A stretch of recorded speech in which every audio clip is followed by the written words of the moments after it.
Bonjour et bienvenue sur la mécanique universelle. Alors aujourd'hui, nous sommes le 1er décembre 2022, jeudi, et je vais continuer à mes digressions à partir de cet ouvrage de Nietzsche, Vérité et mensonge au sens extramoral. Alors c'est vraiment très intéressant et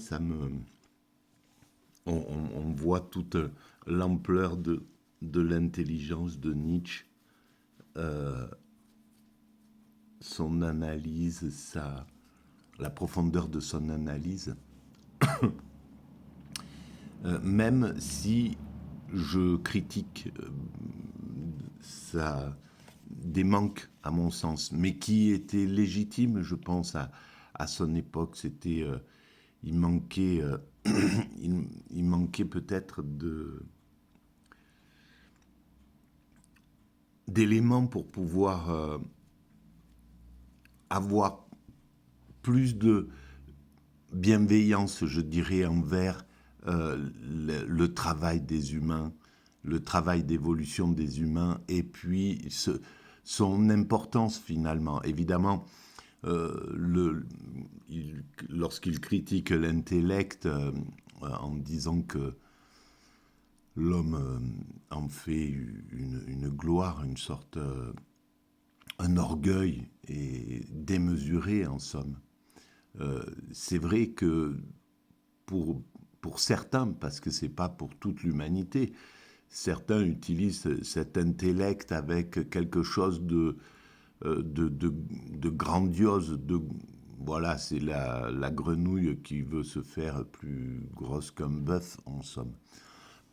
Et effectivement, c'est condamnable, et en plus, c'est la source de tout un tas d'abus envers les autres formes de vie, c'est clair.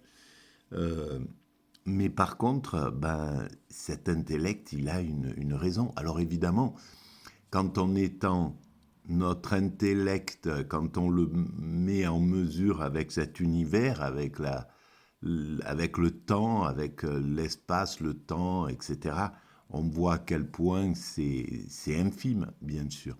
Mais en même temps, il donne une sorte de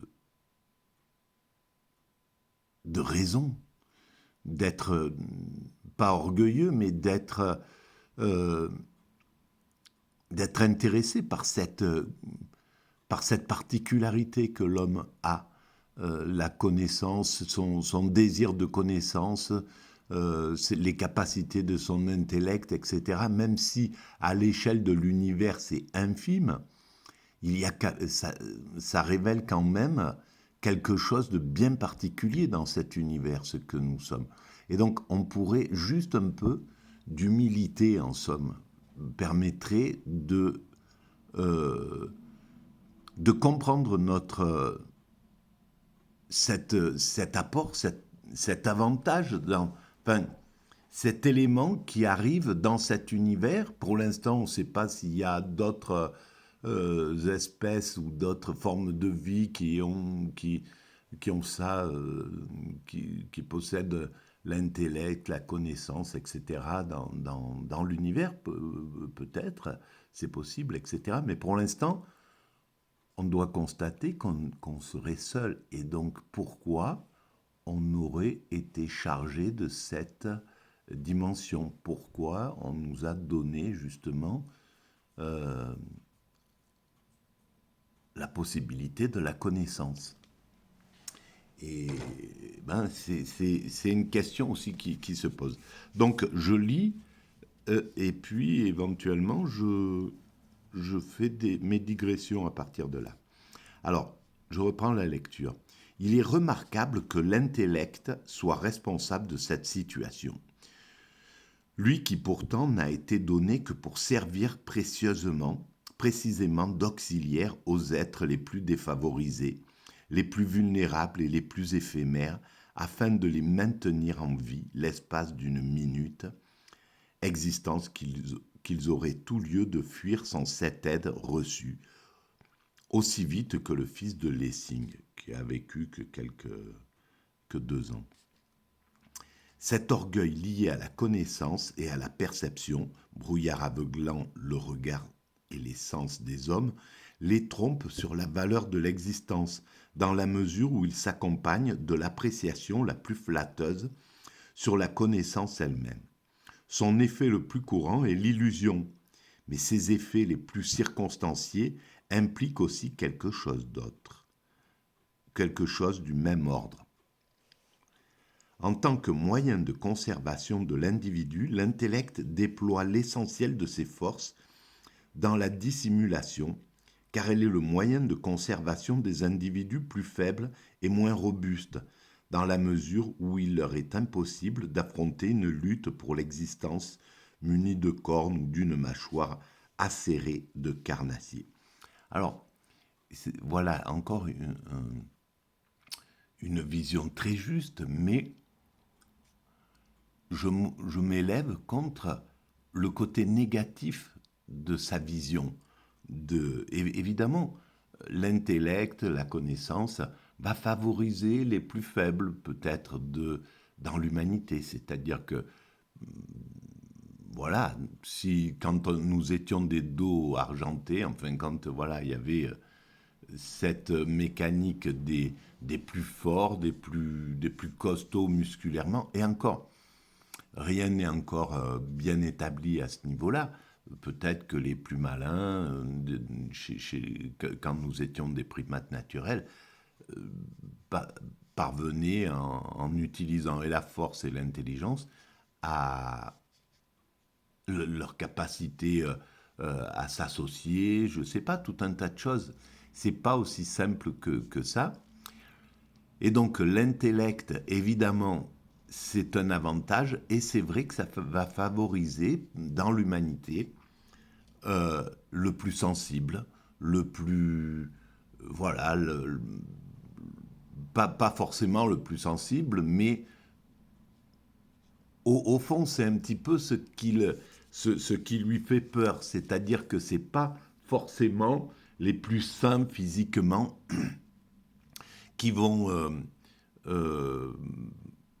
tracer la route de l'humanité, et donc ça risque de dégrader en somme la force physique de l'humanité, son maintien. Et c'est contre ça, je pense, qu'apparaît sa peur à Nietzsche. Mais en même temps, c'est comme ça que l'humanité évolue. On va vers le plus sensible. C'est comme ça. Et donc, il y a un sens. Si on va vers le plus sensible, peut-être le plus respectueux, etc., le plus bienveillant, le plus spirituel, le plus, etc. Ça sera, apparemment, ça semble être la ligne de conduite, la ligne d'évolution de cette humanité. Et personne ne pourra influer sur ce type d'évolution. On pourra pas, même si à un certain moment, dans le futur de l'évolution, des hommes diront bon, il faut il faut qu'on suive une autre ligne, la ligne des aristocrates guerriers. Je ne sais pas si c'est ça que Nietzsche voit dans ce qu'il un peu dans ce qu'il vénère, à mon sens. C'est l'être qui pourrait être insensible, pouvoir passer comme ça, etc. Et effectivement, Nietzsche avait sans doute peur de sa propre sensibilité, cette sensibilité qui va le conduire à la folie. Donc, et pourtant, cette sensibilité, elle était robuste parce qu'elle lui a permis de vivre toutes ces années contre vents et marées, un peu dans l'isolement, dans la frustration de ne pas être reconnu, dans la souffrance physique perpétuelle. Donc il avait une volonté, un caractère, une force. Sa sensibilité avait une force incroyable. Et on sait très bien que les plus sensibles sont souvent les plus résistants, les plus souples, les plus... Voilà, le roseau est la plupart du temps, même d'ailleurs, à mon sens, moins indéracinable que le chêne. Et c'est pas pour rien. Mais bien souvent, les hommes qui ont peur de leur sensibilité, que leur sensibilité fait souffrir, et c'est peut-être parce que dans son enfance, voilà, cette sensibilité lui a porté préjudice, ça a été quelque chose de difficile, donc ils vont rejeter cela et ils vont vénérer, en somme, le narcissique, je vais dire,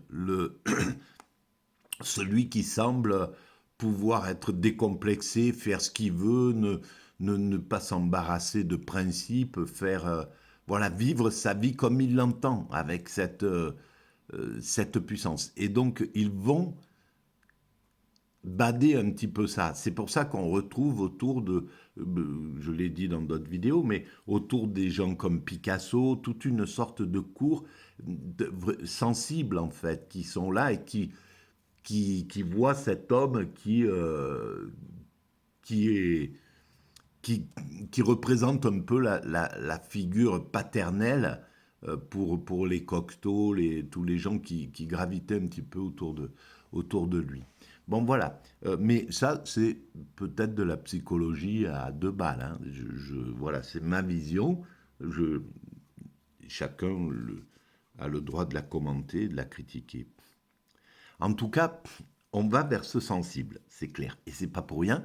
Et pourquoi nous allons vers cette finalité que j'essaie de décrire sur la mécanique universelle, dont j'ai l'intuition et qui serait l'évolution vers le nirvana, vers l'extase. Alors ça serait peut-être vers l'extinction, mais c'est assez étrange que nous allions vers cet état-là.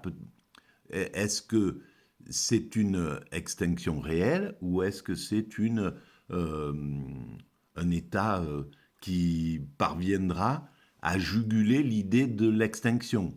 On ne sait pas, mais on ne peut pas savoir comment vivront, s'organiseront les humains dans 100, 200, 300, 400 ans, ou je ne sais pas combien de temps encore l'humanité mettra pour atteindre cet état universel, cet état de fonctionnement parfait, etc. Et en même temps, il a raison dans le sens, Nietzsche a raison dans le sens où l'intellect ne donne pas la vérité. En fait, l'humain cherche la vérité. Pourquoi? Parce que on est devant un mystère et la vie nous a dotés, l'évolution nous a dotés de cet intellect, de cette obligation à chercher, à essayer de comprendre notre monde, etc. Et peut-être qu'il préconise de ne pas chercher, de se contenter de vivre, de jubiler, de jouir de la vie. Mais est-ce qu'on peut être heureux dans cet état-là? Nos cousins singes, oui, peuvent l'être parce qu'ils n'ont pas développé cet intellect, ce désir de connaissance, ce désir de progresser, voilà, d'apprendre, de comprendre, etc. Mais une fois qu'on l'a, est-ce qu'on peut s'empêcher d'aller jusqu'au bout? C'est là où, à mon sens, où est la question. À mon sens, on ne peut pas s'empêcher. Donc, on cherchera toujours. Et effectivement, par l'intellect, on ne trouve pas la vérité. On va la comprendre. On saura, par l'intellect, je pense, à mon sens, que l'humain parviendra à savoir ce qu'il y a derrière le mur de Planck, derrière euh, le Big Bang. Voilà, l'origine de ce Big Bang ou autre chose. Je ne sais pas comment ça va évoluer, notre recherche à ce sujet-là, mais comment la création s'est faite, par quoi, pourquoi, etc. L'humain parviendra à le savoir techniquement.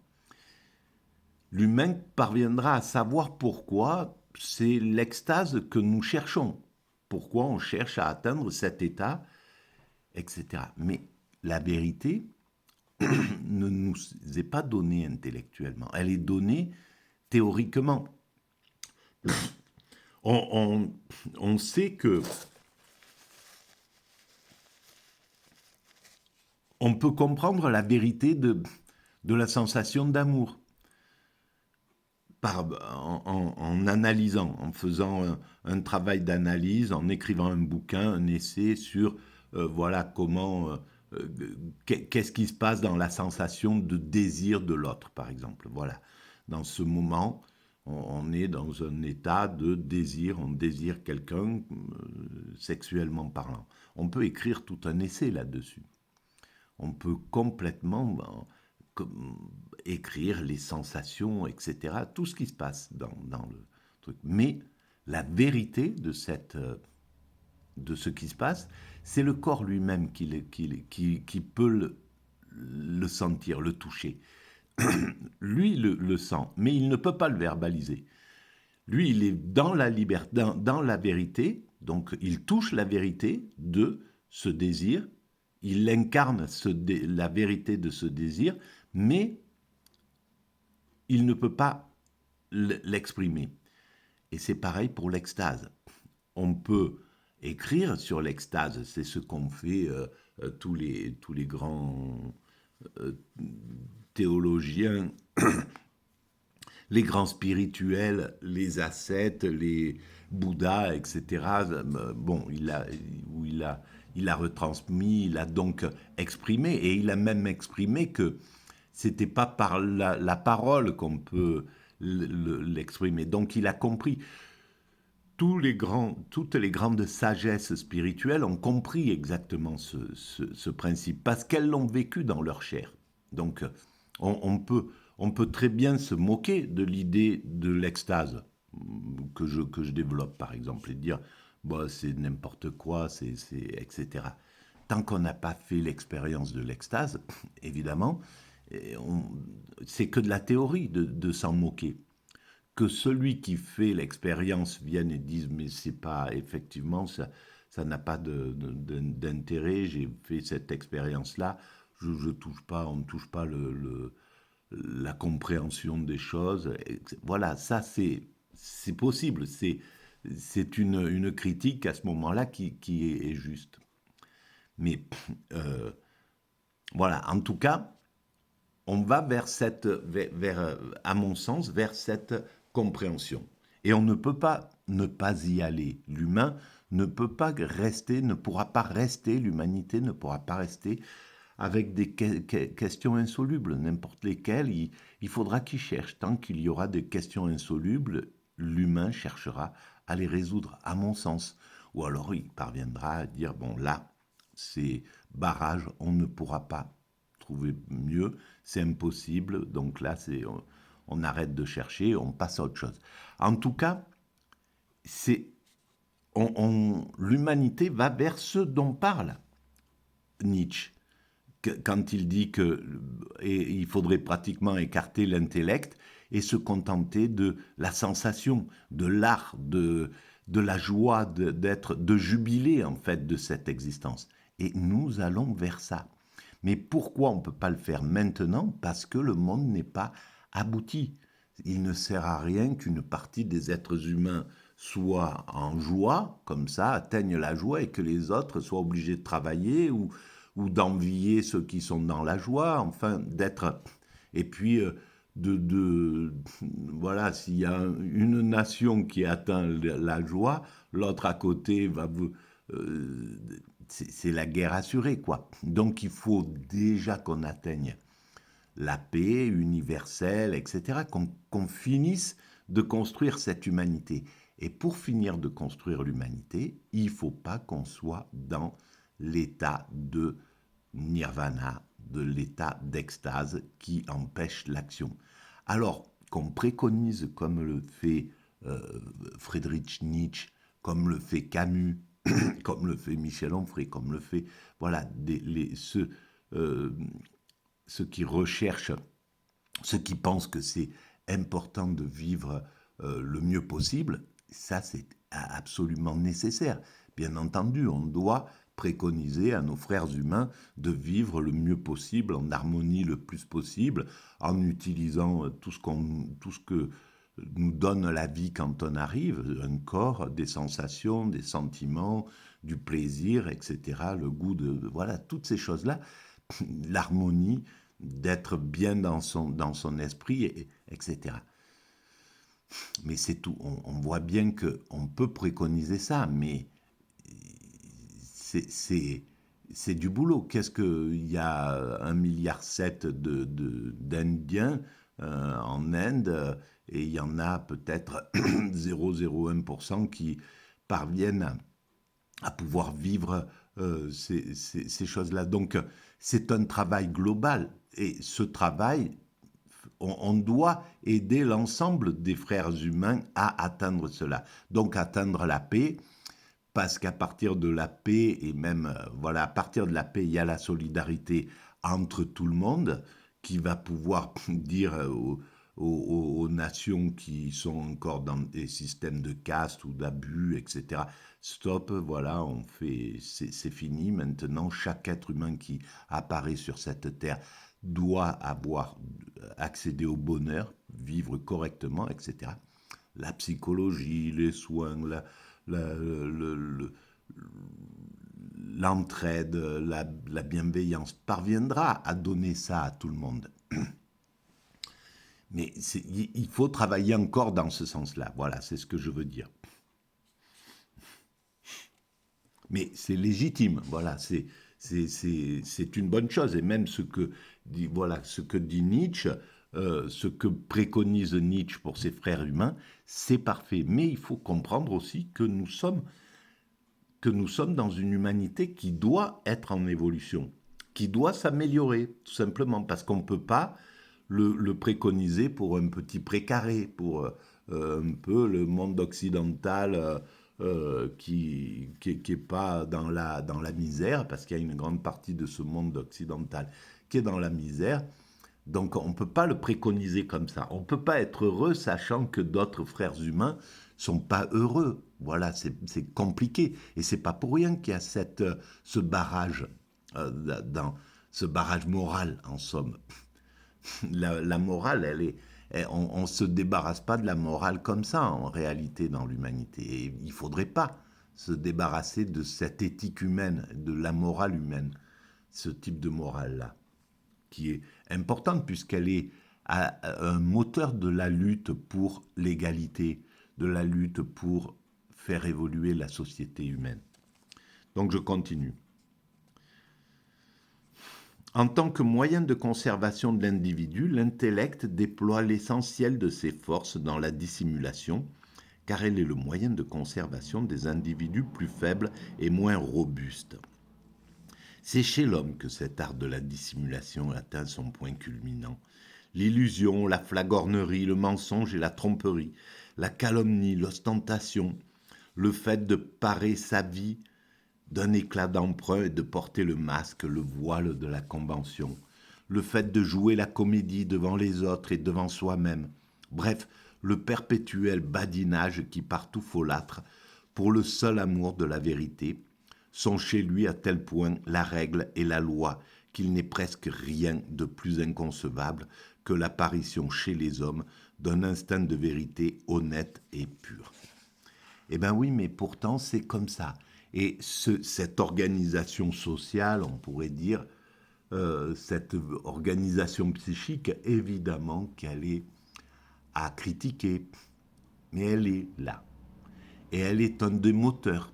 La flagornerie, le désir, le fait de jouer de la comédie, le fait de l'ostentation, le mensonge, la tromperie, font partie des moteurs de l'évolution, au même titre que leur inverse, l'humilité, la bonté, la fraternité, le désir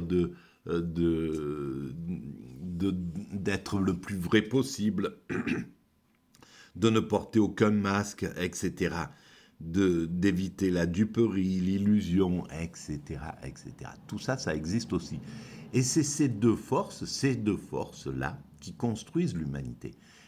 Alors évidemment, il faut écarter les forces négatives, qu'on va estimer négatives, comme Nietzsche les estime comme, à juste titre, négatives, mais en même temps, c'est un moteur.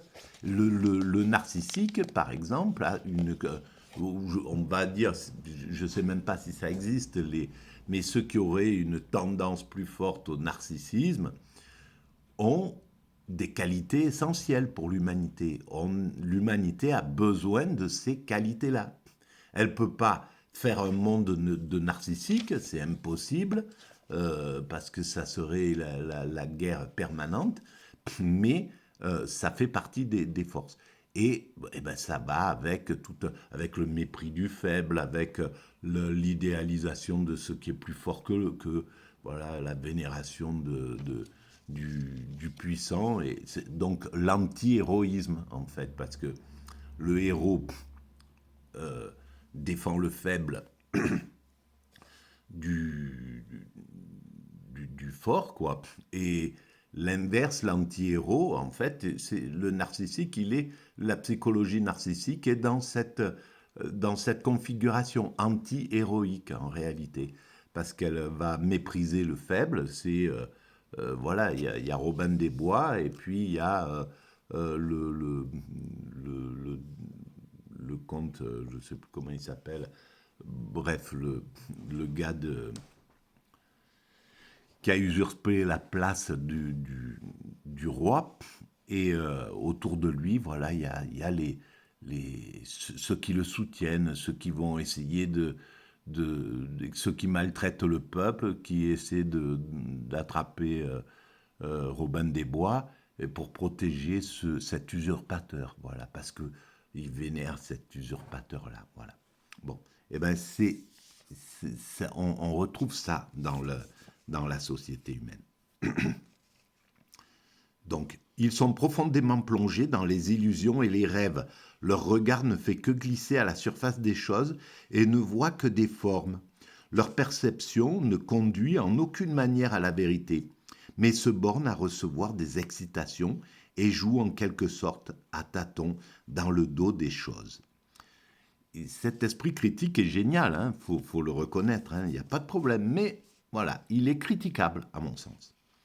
En outre, durant toute sa vie, l'homme se laisse tromper la nuit par ses rêves, sans que jamais son sens moral ne cherche à l'en empêcher. Alors qu'il doit bien y avoir des hommes qui, à force de volonté, ont réussi à se débarrasser du ronflement. Alors, voilà, il est sur la vénération de ces hommes de volonté-là, à mon sens. Mais que sait en vérité l'homme de lui-même? Et même serait-il seulement capable de se percevoir lui-même, une bonne fois dans son entier, comme exposé dans une vitrine illuminée? Eh bien, non, à son époque. Pourtant, la psychologie commençait à apparaître, elle arrivait. Et aujourd'hui, 200 ans après, la psychologie est encore un peu plus développée, encore bien qu'on n'en comprenne pas la puissance, toute la puissance, parce que sinon,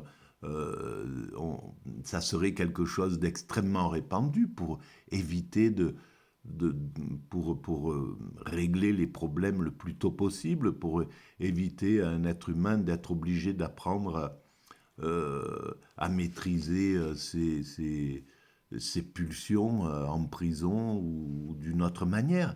Donc, on, on, on est encore des bébés à ce niveau-là, mais c'est en train d'évoluer. Voilà. Et je pense que là, on attaque, l'humanité rentre maintenant, c'est le tout début à mon sens, on rentre dans le 21e siècle. Ça a été très dur de passer dans le 21e siècle, tout simplement, à mon sens, je le vois un peu comme ça, simplement parce que les pères n'ont pas voulu laisser passer leurs fils. Voilà. Ceux qui tenaient le pouvoir au XXe siècle n'ont pas laissé passer leurs enfants. C'était difficile. Ils ont résisté, etc. Et là, les enfants sont en train de prendre le pouvoir, tout doucement. les enfants, c'est les Greta Thunberg, c'est les voilà ceux qui ont compris que le monde qu'il faut que ce monde change. Mais les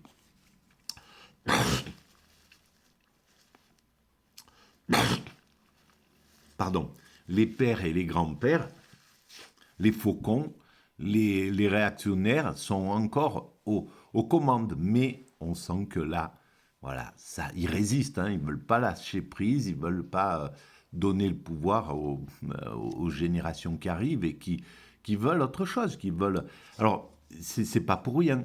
Le système réactionnaire a sa raison d'être. Il empêche l'accélération fulgurante des choses, d'aller trop vite. Là, l'autre côté, le côté woke, on va dire, ou le côté LGBT, etc., veut peut-être aller trop vite dans l'évolution.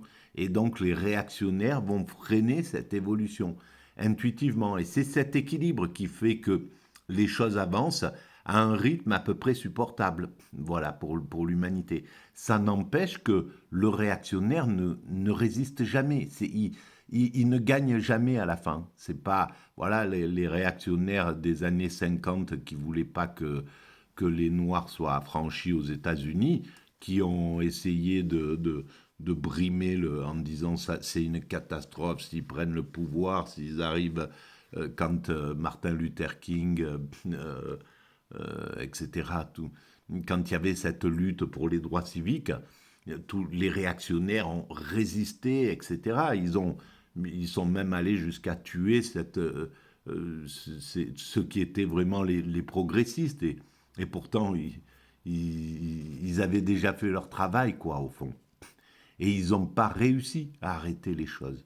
Voilà, le réactionnaire n'est là que pour freiner l'accélération en réalité. Il n'a pas d'autre vocation que celle-là. C'est pas lui qui trace la route de l'humanité. L'humanité, elle va vers la libération, vers le fait que les homosexuels puissent vivre en paix, tranquillement, respectés, etc., etc. Voilà. Alors, évidemment, le